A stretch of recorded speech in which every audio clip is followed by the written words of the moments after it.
हमारे चारों ओर कम्युनिकेशन की एक पूरी छिपी हुई दुनिया है, संदेशों से भरी हुई, जिन्हें शायद हम अपनी आंखों से देख या कानों से सुन भी नहीं पाते। आज हम प्रकृति के इसी सीक्रेट कोड को डिकोड करने की कोशिश करेंगे। चलिए इसे एक बहुत ही आम और जाने पहचाने सवाल से शुरू करते हैं। हम में से कई लोगों ने ये जरूर सोचा होगा। ये एक छोटा सा सवाल दरअसल हमें एक बहुत बड़ी और रहस्यमयी दुनिया के दरवाजे पर ले आता है, जानवरों के कम्युनिकेशन की दुनिया। तो चलिए शुरू करते हैं जानवरों के बात करने के बेसिक तरीकों से। और ये सिर्फ कुछ जानी पहचानी आवाज़ों तक ही सीमित नहीं है, मामला उससे कहीं ज़्यादा गहरा और कॉम्प्लेक्स है। ठीक है, तो सबसे पहले ये समझते हैं कि जानवरों का कम्युनिकेशन आखिर है क्या। ये कोई मामूली बातचीत नहीं है, ये उनके जिंदा रहने का एक जरूरी टूल है।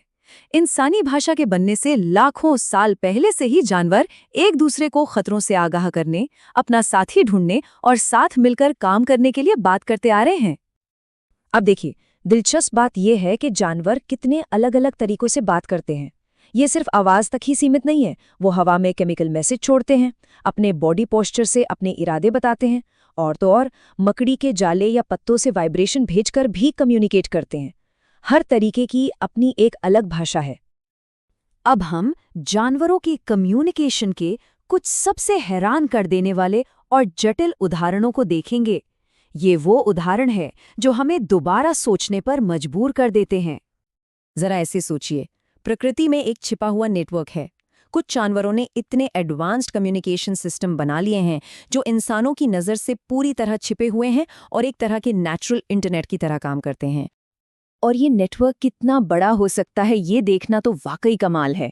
हम्बैक व्हेल के गीत समुद्र में सैकड़ों मील तक चले जाते हैं, हाथी जमीन के जरिए लो फ्रीक्वेंसी की आवाजें भेजते हैं, और चींटियां तो गंध के जरिए पूरी कॉलोनी के लिए एक तरह का रोड मैप बना देती हैं।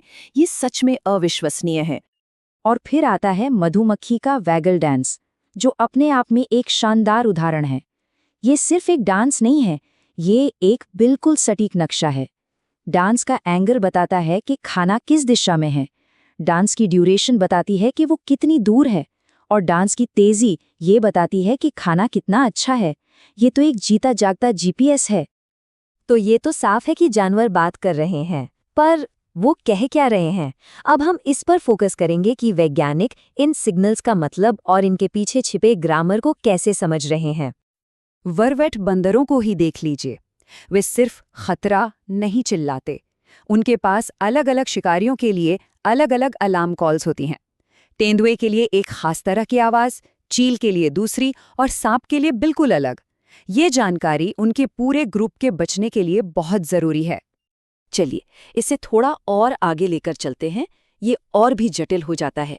प्रेरी डॉग्स तो इससे भी एक कदम आगे हैं। वो जानकारी के अलग अलग टुकड़ों को जोड़कर एक तरह का वाक्य बना सकते हैं। वो ये बता सकते हैं कि खतरा क्या है, उसका साइज कितना बड़ा है और वो कितनी तेजी से आ रहा है। और फिर डॉल्फिन्स हैं, उनके पास होती हैं सिग्नेचर विसल्स, जो असल में उनके नाम की तरह काम करती हैं। हर डॉल्फिन की अपनी एक यूनिक सीटी होती है जिससे दूसरे उसे पहचानते हैं और बुलाते हैं। ये वाकई में हैरान करने वाला है और हमें भाषा की असली परिभाषा के बारे में सोचने पर मजबूर करता है।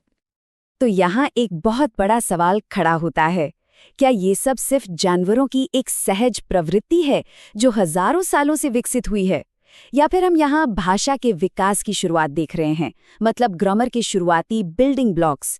ये एक ऐसा सवाल है जो आज भी वैज्ञानिकों को उलझाए हुए है।